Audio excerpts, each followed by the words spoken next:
नाज़रीन, बाड्रे भरिसां ॻोठ गाबर मसण जो रहवासी आहे नौजवान शाइर ऐं प्राइमरी उस्ताद आहे नसीर अहमद उर्फ़ अमर अबड़ो, जेको काफ़ी अरसे खां जिगर जी बीमारी में मुब्तला आहे। हू गुरबत सबबि पंहिंजो इलाज नथो कराए सघे। हिन वक़्तु हू बीमारी जे बिस्तरे ते पियल आहे। अचो त इन सिलसिले में शाइर अमर अबड़ो ऐं संदसि वारसनि सां ॻाल्हायूं त हुननि जो छा चवणु। आखियुनि मां उदासी लहे ई नथी, ख़ुशी का अंदर सां ठहे ई नथी। ग़रीब शाइर सिंधी अदब जी ख़िदमत सालनि खां कंदो वञा पियो, ख़ासि तौर ते सकाफ़त खातियारनि खां। इहो अर्ज़ु थो कयां त ख़ुदारा मूंखे मुंहिंजे इलाज में 5 खां 6 लख रुपया ॿाहिरां जेके ज़ाती दवाउनि जा आहिनि उन्हनि जी मदद कई वञे। सकाफ़त खाते सां गॾोगॾु सरदार शाह ऐं साईं अकबर लिगारी खे बि इहो अर्ज़ु था कयूं त असांजी मदद करे, त जीअं आउं गुज़िरियल 6-7 सालनि खां इन बीमारी सां लड़ी भोगे ऐं विड़ी रहियो आहियां। मुंहिंजो बचिड़ो बीमार आहे, बेवस आहे, मज़दूर माण्हू आहियूं। असां बचिड़े जो घणो इलाजु करायो आहे, फ़र्क़ु नथो पए। असां मदद था घुरूं, असां ग़रीबनि खे मदद तव्हां ॾींदव। असां मिसकिन आहियूं, ग़रीब आहियूं, मदद असांखे खपे। सरकार जे तरफ़ां असांखे मदद खपे। असांजा नंढड़ा बचिड़ा आहिनि, हिकिड़ी न्याणी अथसि, माउ मरी राति ॾींहुं रोऊं था वेठा।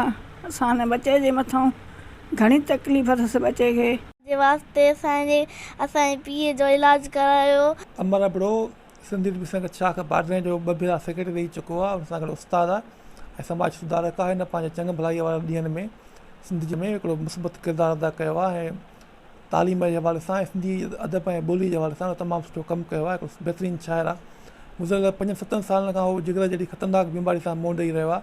हुन वटि जेके पंहिंजी मिड़ी चूंडी हुई हुन में हिन बीमारी में ख़र्चु करे चुकी आहे। ज़ारी ॻाल्हि हेॾी वॾी ख़तरनाक बीमारी आहे ऐं हिकिड़ो माण्हू जेको प्राइमरी उस्ताद जीअं सॼे घर जो ॿार मुंहिंजे मथां हुजे, हू मुंहुं न ॾेई सघियो आहे। असां बार सकाफ़त खाते खे सिंधी संगत शाख बाड्रे जे प्लेटफॉर्म तां अपील कंदा रहिया आहियूं त महिरबानी करे हिन शाइर जो, हिन बीमार उस्ताद जो इलाजु करायो, हिन जी मदद कयो। अॼु साईं अमर अबड़ो जेको जिगर जहिड़ी ख़तरनाक बीमारी में मुब्तला आहे, असीं बाड्रे वासी अॼु हिन झोली फंड जी सूरत में शहर अॻियां सभिनी दोस्तनि अॻियां गुज़री रहिया आहियूं ऐं सभिनी शहर वासियुनि खे, सिंध वासियुनि खे गुज़ारिश था करियूं त शाइर अदीब साईं अमर अबड़ो जी ज़िंदगी बचाइण ख़ातिर जेका माली सहायता कई वञे सो किरदारु अदा कयो वञे। असांजो प्यारो दोस्त प्राइमरी उस्ताद शाइर ऐं अदीब नसीर मसण उर्फ़ अमर अबड़ो, जेको गुज़िरियल 7-8 सालनि खां जिगर जी बीमारी सां जहिड़े रहियो आहे, उन ग़रीब जो हाणे जेको हॉस्पिटल में इलाजु हले थो पियो गम्स अस्पताल गंबट मां, उन दोस्त जो इलाजु सॼो हॉस्पिटल करे थी, पर जेको ॿाहिरियों ख़र्चु आहे उन चयो आहे त असांजो 5 खां 6 लख रुपया